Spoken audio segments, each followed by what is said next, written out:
Hey everyone, I'm just going to try and do this video real quick because there's something on TV that I want to watch. That's right. I do other things apart from, make YouTube videos. I watch TV. But anyway, this is going to be about, this whole Thunderfoot, wee little phase that he seems to be going through. Thunderfoot. I'm, you know, I feel like, um, pretending that I feel like I'm being like an overbearing parent by saying, I'm not angry at you, but I'm disappointed. It's like when I went to go and see, Indiana Jones and the Kingdom of the Crystal Skull. I saw Harrison Ford up there. He's got all these in a world that, that he's not really a part of anymore. And I was just like, man, that is just so disappointing compared to where he was. And that film was just shit anyway. But that was one of the main parts of it that I really didn't like. They should have kept the first three as is. They three of the greatest films of all time, in my opinion. But don't go on a tangent. Sorry, go on a tangent. Yeah, very very disappointing from the thought what you're doing. As if I'm addressing him as if he's gonna fucking watch my video. Anyway, you know, uh, you seem to have gone off the ball a bit. I mean, you were the first or one of the first atheists that I subscribed to when I first got my YouTube channel back in '06. Um, and your videos were fucking amazing, and they still are when you talk about science and when you debunk the latest creationist argument that they try to bring out against evolution. I mean, when you do that, you're in your fucking element. I mean, you just brutally pwn them in a way that no one else can, and I love that. But these videos lately, I don't know. You seem to be lowering yourself down to the same level as the fundies that you seem to um, dislike so intently.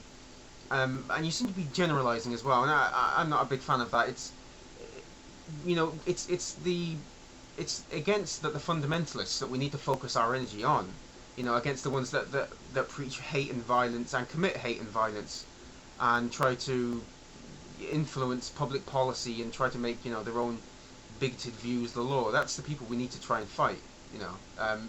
Not not that kind of fight, but you know what I mean by protesting and debating and trying to make sure that they don't accomplish what they set out to do. No Plum talks about both the hardline people against Islam and the more moderates. Um, I want to should there should be some sort of reformation of the Islamic religion. I tend to agree on that. I am somewhat hardline. I think I do consider myself anti-religion. I do think it's pointless. I don't really see the the uh, the purpose of it. I think the bad things that religion has done in the past far outweighs the good. But I do think that there are moderate Muslims. Just because there are moderates in all groups. The moderate Muslims, of course, there are. It would be stupid for anyone to say that there isn't.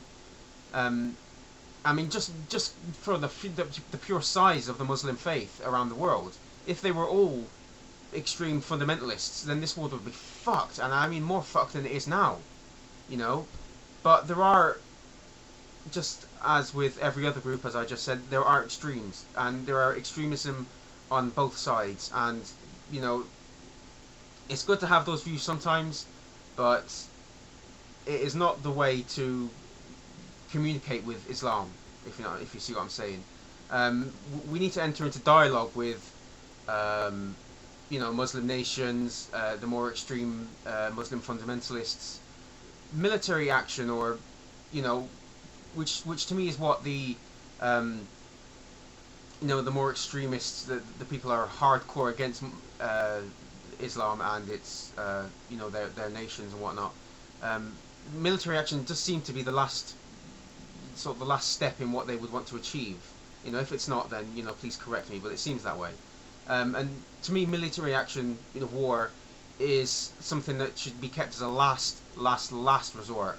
I mean, I would never take it off the table, but it just complete after you've done absolutely everything to make sure that to not go to war.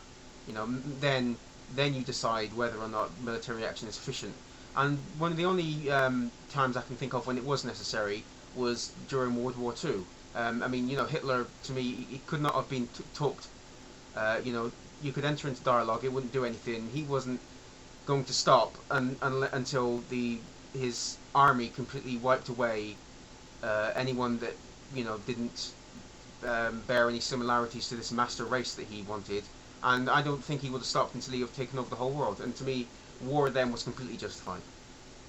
We need to try and, you know, drag Islam into the 21st century, just like we have a lot with, you know, Christianity and stuff. There are, you know, a lot of moderate Christians that are fine with gay rights and, you know, the teaching of evolution, and you know, there are some scientists as well that are